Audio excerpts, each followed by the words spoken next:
Hello again. I'm Russ Barkley, and in this commentary, I want to discuss the lack of evidence for supporting the use of neuropsychological testing in the diagnosis of ADHD. The question we're going to ask is this testing useful? And the answer I'm going to give is resoundingly no. You do not need to have neuropsychological testing to make a diagnosis of ADHD. Let's take a look at the issues that are involved here and some of the evidence as well. I say no, it's not useful for diagnosing ADHD for a variety of reasons. So let's follow the logic here. ADHD is a disorder of the brain networks that contribute to executive functioning and self-regulation.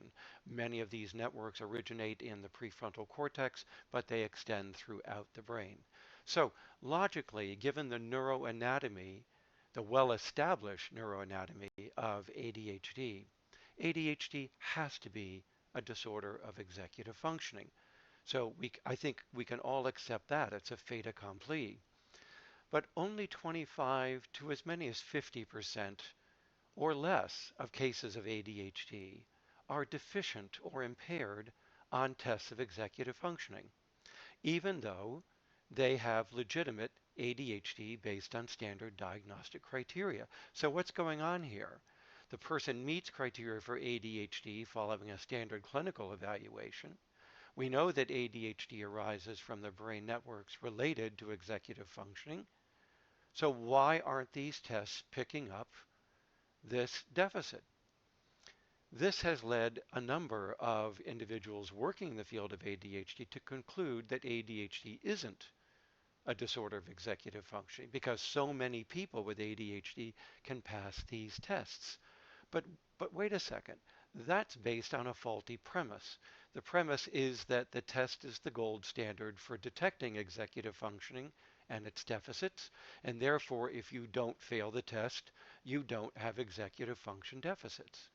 On the other hand, if we show that it's the test that's the problem, then clearly we don't need these tests to evaluate executive functioning or to diagnose adult ADHD.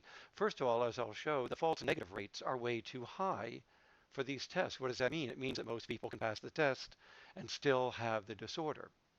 It also means that even when the person fails these tests or gets a deficient score, it doesn't necessarily mean that they have ADHD. They could fail the test for a variety of other reasons, including learning disabilities, major depression, anxiety disorders, bipolar disorder. All of them, to varying degrees, have been found to yield some difficulties with executive function testing. Not to mention, low intellectual ability could easily be accounting for these false positives, if you will, these deficient test scores that may not indicate ADHD at all.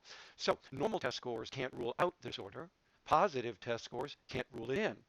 What's a clinician to do? Well, rating scales of executive functioning, which take far less time to use in clinical practice, show that between 86 and 98% of clinic-referred children and adults who have diagnosed ADHD have clinically elevated ratings or scores on these executive function rating scales. And if we follow up ADHD children into adulthood, 65 to 75% of them in adulthood still have clinically significant scores, that is, elevated scores on these rating scales. So according to the rating scales, ADHD is EFDD, is executive function deficit disorder. And the scales are picking it up even though the tests are not. So what are we to conclude from normal test scores? Are we to rule out the diagnosis of ADHD in someone who meets all other criteria, the DSM criteria for it, just because the test scores can't find it?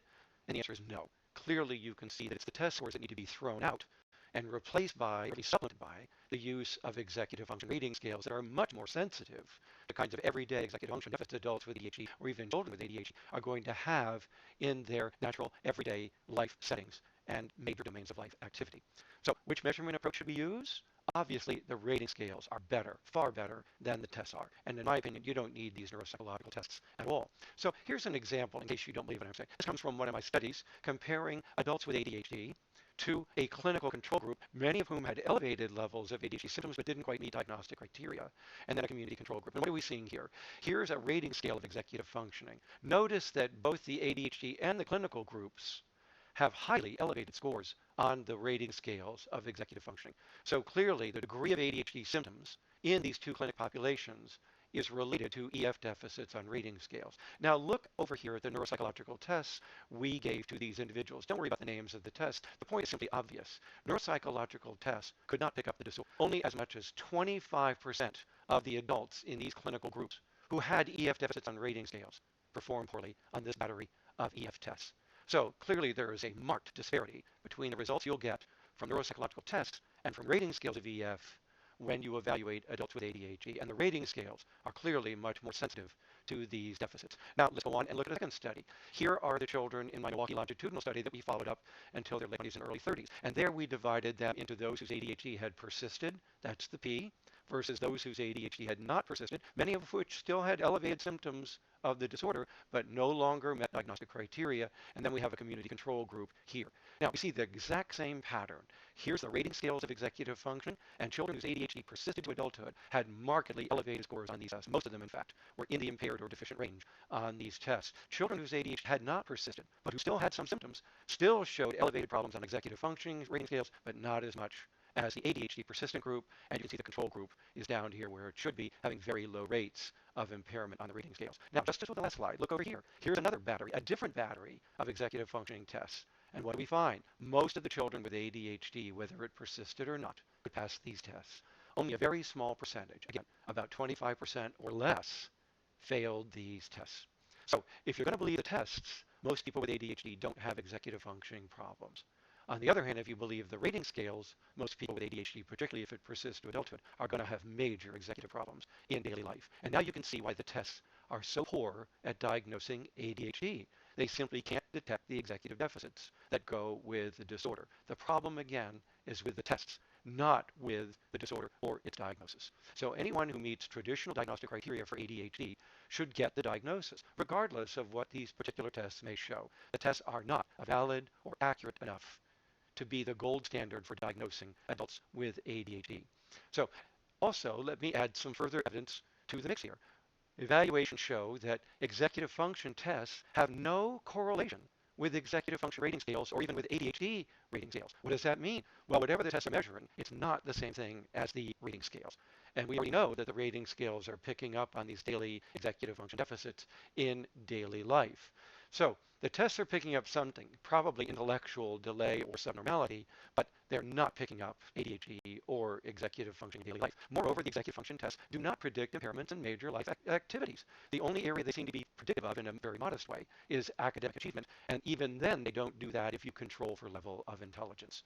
So these are not the gold standards for detecting executive deficits because the tests don't predict much of anything in daily life, whereas the rating scales have been found in a number of studies to be predictors, strong predictors of impairment in major life activities like school, work, driving, money management, raising children, and so on. Yet the executive function tests are used in the vast majority of research on executive functioning deficits in ADHD and are often used in clinical practice to diagnose ADHD in the belief that they're accurate and that they're the gold standard for detecting that construct in people with ADHD. And I hope I've shown you that they are clearly not. So EF ratings and ADHD symptom ratings which share 50 to 70% of their variance, which means they're probably measuring similar, if not identical, constructs, are clearly superior to executive functioning tests in picking up the problems that adults with ADHD are going to have. So I hope you can see why I have been arguing for the past few years that psychologists and especially neuropsychologists stop using these tests in the diagnosis of ADHD.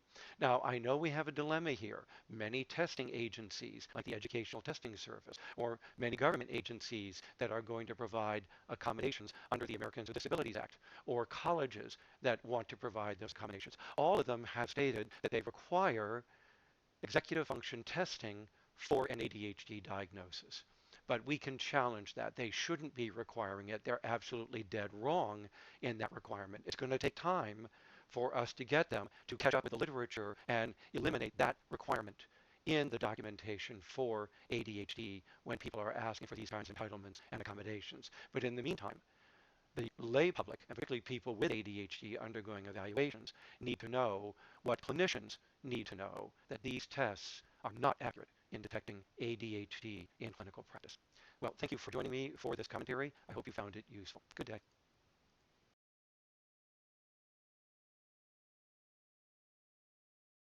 If you do any kind of writing, you need to practice